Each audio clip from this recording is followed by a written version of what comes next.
अस्सलामुअलैकुम दोस्तों, उम्मीद करता हूँ कि आप सब खैर आफियत से होंगे। जैसा कि आपको मालूम है कि इससे पहले भी हमने एक सेशन लिया था जिसमें हमने 12 टेंसेस को कवर कर लिया था। आज के इस सेशन में हम उन्हीं 12 टेंसेस को एक एक करके कवर करने वाले हैं, ताकि जो भी हमसे रह गया या छूट गया उसको भी कवर करने की कोशिश करेंगे, और साथ साथ में जितने तरीके के सेंटेंस भी आते हैं इसमें उनको भी बनाना हम सीखेंगे। So let's get started. सबसे पहले हम देखेंगे प्रेजेंट इंडेफिनिट को। प्रेजेंट इंडेफिनिट कहाँ पे यूज़ होता है? प्रेजेंट इंडेफिनिट को अक्सर यूज़ किया जाता है डेली रूटीन बताने के लिए, और जो है ना जनरल ट्रुथ्स को बताने के लिए। इसी तरीके से न्यूज़पेपर वाले भी इसको अक्सर यूज़ करते हैं, ताकि खबर को हाल हाल तरीके से दिखाने की वो कोशिश करते हैं। अगर देखा जाए तो प्रेजेंट इंडेफिनिट टेंस जो है ना बहुत ही ज़्यादा यूज़ होता है बाकी टेंसेस के कंपैरिजन में। इसका स्ट्रक्चर आपको पता है, subject plus V one plus object. सबसे पहले हम क्या करते हैं, सब्जेक्ट लगाते हैं, I we you he she they it, और कोई सा भी नाम जो है ना एज ए सब्जेक्ट हम यूज़ करते हैं। जैसे मैं लिखूँगा कि आप स्कूल जाते हो, यू, फिर वर्ब की फर्स्ट फॉर्म जाने की इंग्लिश क्या है, गो, यू गो टू स्कूल। मैं खाना खाता हूँ, आई ईट फूड। आप खाना खाते हो, यू ईट फूड। आप स्कूल जाते हो, यू गो टू स्कूल। वो स्कूल जाता है, ही गोज़ टू स्कूल। यानी एस और ई एस जो है ना हम थर्ड पर्सन सिंगुलर के साथ हम लगाते हैं।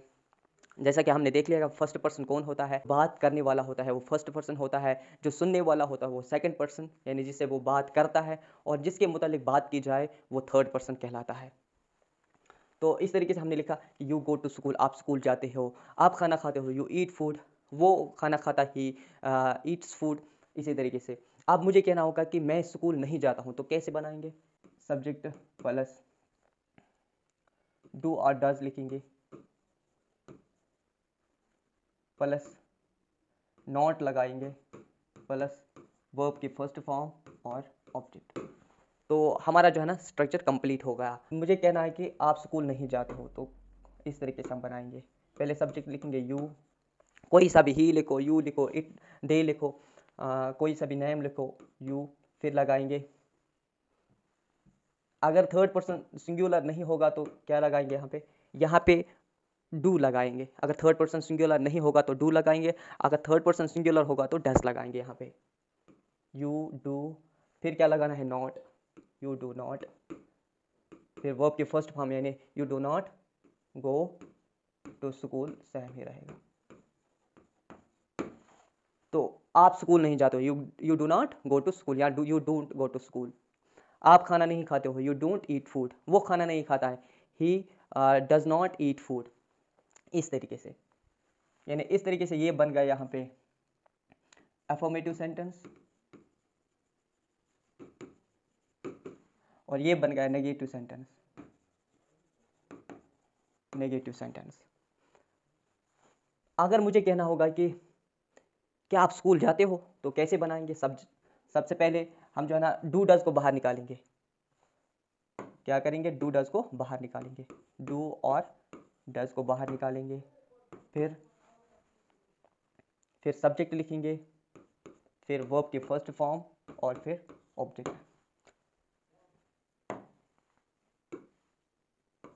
Do you go to school.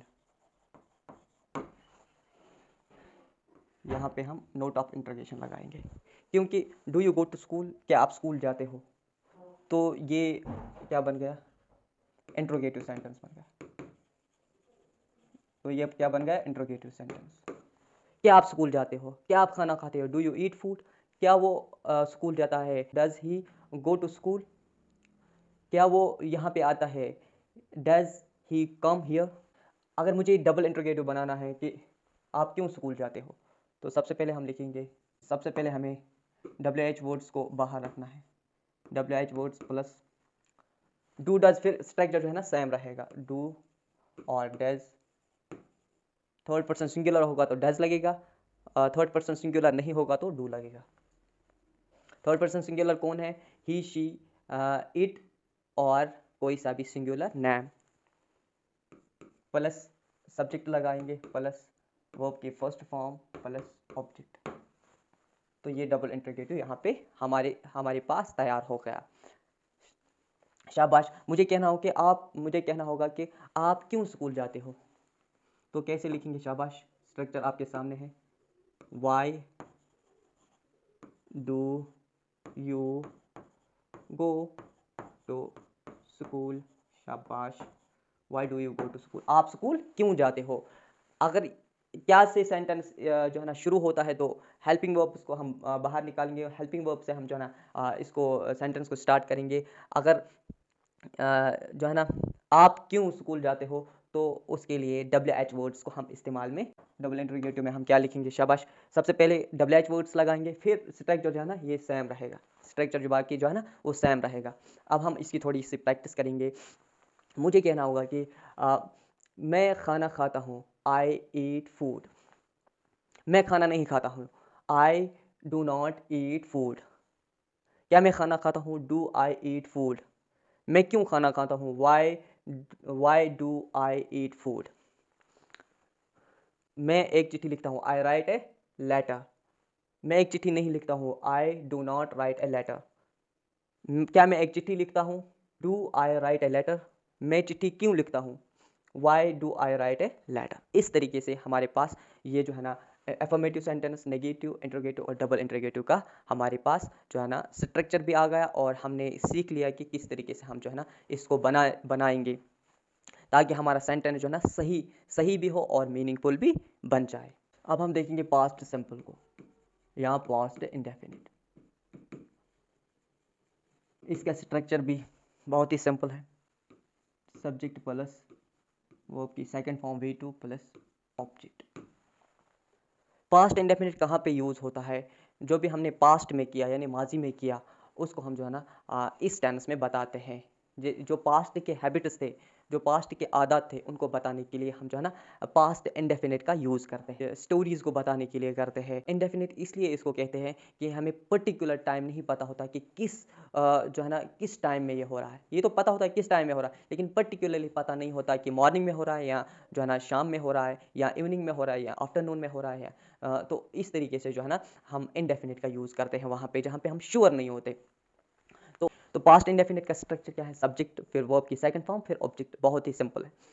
वो स्कूल गया, जाने की इंग्लिश क्या है? गो। उसकी सेकंड फॉर्म क्या है? Went. He went to school. वो स्कूल गया, वो स्कूल गया। वो यहाँ पे आया, ही कैम हियर। वो यहाँ पे आया, ही कैम हियर। वो वहाँ पे गया, ही वेंट देयर। जैसे हम कहेंगे कि मैंने खाना खाया, आई एट फूड। आई एट फूड। आई क्या है? सब्जेक्ट। एट क्या है? ईट की सेकंड फॉर्म। और फूड क्या है?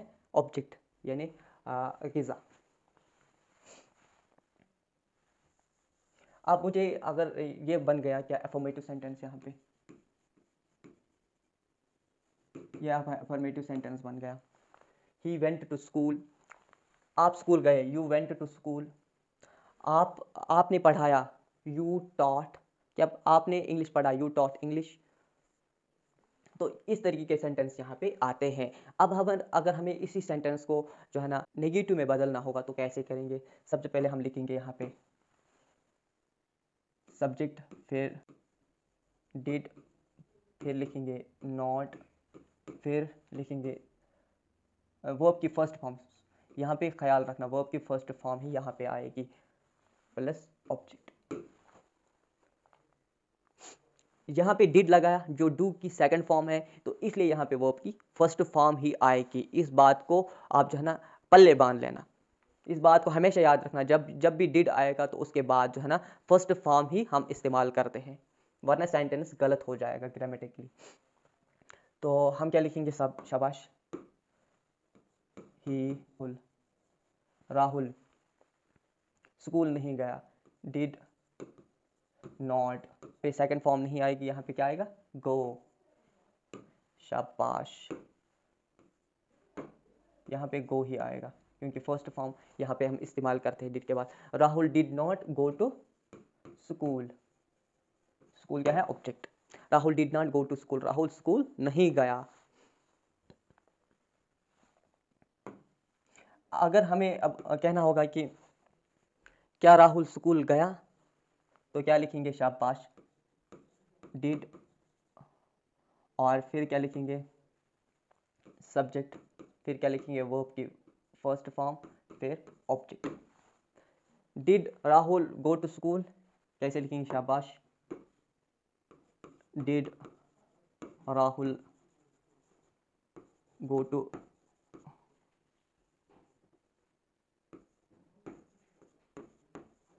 Did Rahul go to school. यहाँ पे अब जो है ना नोट ऑफ इंट्रोगेशन आएगा। क्या राहुल स्कूल गया? क्या राहुल स्कूल गया? अगर हमें कहना होगा कि राहुल स्कूल क्यों गया, राहुल स्कूल क्यों गया, तो कैसे लिखेंगे? शाबाश, स्ट्रक्चर तो ये यही सेम रहेगा, सिर्फ WH वर्ड्स में से कोई भी, WH plus did plus subject plus verb की फर्स्ट फॉर्म और फिर ऑब्जेक्ट। तो इसको हम इस तरीके से बनाएंगे कि राहुल स्कूल क्यों गया, वाई डिड राहुल गो, यानी फर्स्ट फॉर्म लगाएंगे go to school. Why did Rahul go to school, why होगा ये WH में से कोई भी, वैन लगाओ, वाई लगाओ, हु लगाओ, हुज लगाओ, WH वर्ड्स, और फिर डिड लगाएंगे, फिर राहुल हो गया सब्जेक्ट, फिर गो हो गया ऑब्जेक्ट, गो हो गया वर्ब, और फिर स्कूल हो गया ऑब्जेक्ट। तो इसकी क्या मीनिंग बन गई? Why did Rahul go to school, Rahul school क्यों गया।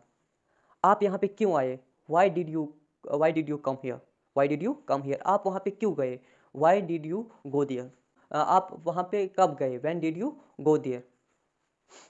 तो इस तरीके से यहाँ पे हमारे सामने जो है ना ये बन गया अफर्मेटिव सेंटेंस, और ये बन गया नेगेटिव जिसमें हम इनकार करते हैं, और ये बन गया इंट्रोगेटिव जिसमें हम सवाल करते हैं, और ये बन गया शाबाश डबल इंट्रोगेटिव।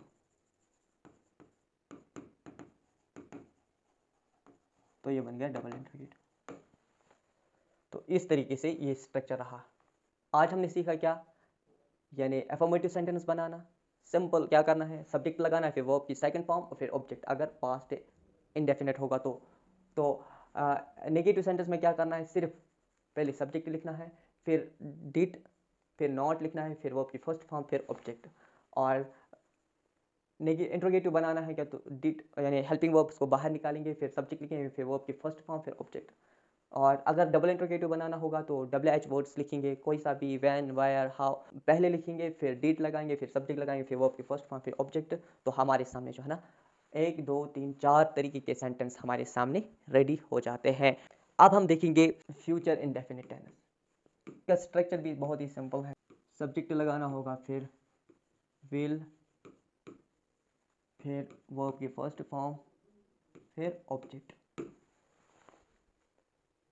जैसे मुझे कहना होगा कि मैं स्कूल जाऊंगा, तो कैसे बनाएंगे? शाबाश, I will go to, I will go to school. ये फ्यूचर इंडेफिनिट कहाँ पे इस्तेमाल होता है? जब हम कहेंगे कि मैं कोई काम करूँगा, यानी फ्यूचर में मैं वहाँ पे जाऊँगा, मैं ये करूँगा, मैं वो करूँगा, मैं खाना खाऊँगा, मैं स्कूल जाऊँगा, मैं पढ़ूँगा, मैं जो है ना पढ़ाऊँगा। इस तरीके के सेंटेंस यहाँ पे फ्यूचर इंडेफिनिट में बन जाते हैं। यहाँ पे हमें पर्टिकुलर टाइम का नहीं पता होता है कि जो है ना किस टाइम में हम पढ़ाएंगे, किस टाइम में हम खाएंगे, किस टाइम में हम दौड़ेंगे, किस टाइम में हम सोएंगे। तो इसीलिए इसको इंडेफिनिट कहा जाता है, जहाँ पे हम पूरी तरीके से श्योर नहीं होते कि ये कौन सा पर्टिकुलर टाइम है, इसलिए इसको इंडेफिनिट टेंस में शुमार किया गया। जैसे मुझे कहना होगा कि आप पढ़ाओगे, यू विल टीच। आप पढ़ाओगे, आप पढ़ाओगे। आप यहाँ पे आओगे, यू विल कम हियर। आप वहाँ पे जाओगे, यू विल गो दियर। इस तरीके के सेंटेंसेस इसमें बन जाते हैं। अगर मुझे इसको नेगेटिव में कन्वर्ट करना हुआ तो क्या करना होगा मुझे? सबसे पहले सब्जेक्ट लिखेंगे, फिर विल, और फिर नॉट, फिर वर्ब की फर्स्ट फॉर्म, फिर ऑब्जेक्ट। शाबाश, तो बनाओ। मैं स्कूल नहीं जाऊंगा, आई विल, शाबाश। फिर क्या लिखेंगे? नॉट, फिर वर्ब की फर्स्ट फॉर्म, यानी कि इंग्लिश क्या है? Go to school. तो का इस्तेमाल हम किस लिए करते हैं? डायरेक्शन बताने के लिए। मैं स्कूल जाऊंगा, मैं स्कूल नहीं जाऊंगा, तो ये क्या बन गया? एफर्मेटिव, एफर्मेटिव सेंटेंस बन गया। और ये क्या बन गया? नेगेटिव। अब क्या बनाना है? इंट्रोगेटिव। तो कैसे बनाएंगे? हेल्पिंग वर्ब बाहर निकालेंगे। विल प्लस सब्जेक्ट, फिर वर्ब की फर्स्ट फॉर्म, फिर ऑब्जेक्ट। जैसे मुझे कहना होगा कि क्या मैं स्कूल जाऊंगा? शाबाश। कैसे बनाएंगे? विल, सब्जेक्ट लिखेंगे आई, फिर गो, फिर तो स्कूल डायरेक्शन ऑब्जेक्ट है। Will I go to school, क्या मैं स्कूल जाऊंगा? यहाँ पे पॉइंट नहीं लगेगा, ये फुल स्टॉप नहीं लगेगा, यहाँ पे नोट ऑफ इंट्रोगेशन लगेगा। तो इस तरीके से हमारे पास जो है ना स्ट्रक्चर बन के रेडी हो गया इंट्रोगेटिव सेंटेंस। अब अगर इसी को हम डबल इंट्रोगेटिव में कन्वर्ट करेंगे, इससे पहले क्या करेंगे? WH वर्ड्स जो है ना पहले लिखेंगे WH प्लस WH वर्ड्स में कोई भी, फिर क्या लिखेंगे? विल लिखेंगे क्योंकि फ्यूचर का है इसलिए, प्लस सब्जेक्ट लिखेंगे, प्लस वर्ब की फर्स्ट फॉर्म, प्लस ऑब्जेक्ट लिखेंगे। तो हमारे पास स्ट्रक्चर रेडी होके आ गया। मुझे कहना होगा कि मैं कब स्कूल जाऊंगा, तो कैसे लिखेंगे? शाबाश। when will I go to school? when will I go to school? मैं स्कूल कब जाऊंगा? when will I go to school? आप खाना कब खाओगे? when will you eat food? आप जो है ना इंग्लिश कब पढ़ाओगे? when will you teach English? इस तरीके से हमारे पास डबल इंट्रोगेटिव सेंटेंस निकल के आ गया। तो इस तरीके से हमने जो है ना प्रेजेंट इंडेफिनिट में भी चारों तरीके के सेंटेंस बनाना सीखे हैं, और जो है ना पास्ट में भी पास्ट इंडेफिनिट में भी चारों तरीके के सेंटेंस बनाना सीखे हैं, और इस तरीके से हम फ्यूचर में भी अभी अभी हमने इन चारों तरीके के सेंटेंस को बनाना सीखा है। सो मैं उम्मीद करता हूं कि आप इस सेशन को एंजॉय करेंगे और इस सेशन को पूरे फोकस के साथ देखेंगे, ताकि आप जो है ना एक नहीं हज़ारों सेंटेंस बनाने के काबिल हो जाएंगे। सिर्फ आपको क्या करना है? फोकस करना है। तो ये सब्जेक्ट क्यों आया, ये विल क्यों आया, पास्ट में सेकंड फॉर्म क्यों आई, तो इस तरीके से जब आप इसमें कीनली फोकस करेंगे तो आपके लिए चीज़ें जो है ना आसान से आसान तर हो जाएंगी। और ये एक ही बार नहीं होगा, जब आप कंसिस्टेंसी के साथ किसी चीज़ पे फोकस करेंगे तो ये चीज़ें आपके लिए क्लियर हो जाएंगी, आपके लिए ये हलवा लगेगा फिर, तो आपके लिए फिर ये मुश्किल नहीं लगे। पहले पहले मुझे भी मुश्किल लगता था, लेकिन जब मैंने इस पे फोकस किया, मैंने जो है ना इस पे कंसंट्रेट किया, तो मेरे लिए ये चीज़ें आसान हो गई। तो मैं उम्मीद करता हूँ कि आप इस सेशन को जो है ना एक तो सब्सक्राइब भी करेंगे, इस सेशन को दूसरों के साथ शेयर भी करेंगे, और साथ साथ में इसके बेहतरीन सा कमेंट भी करेंगे इस वीडियो के डिस्क्रिप्शन बॉक्स में। और जो है ना मुझे दीजिए इजाज़त, अपना बहुत सारा ख्याल रखिएगा। अल्लाह हाफिज़, माअस्सलाम।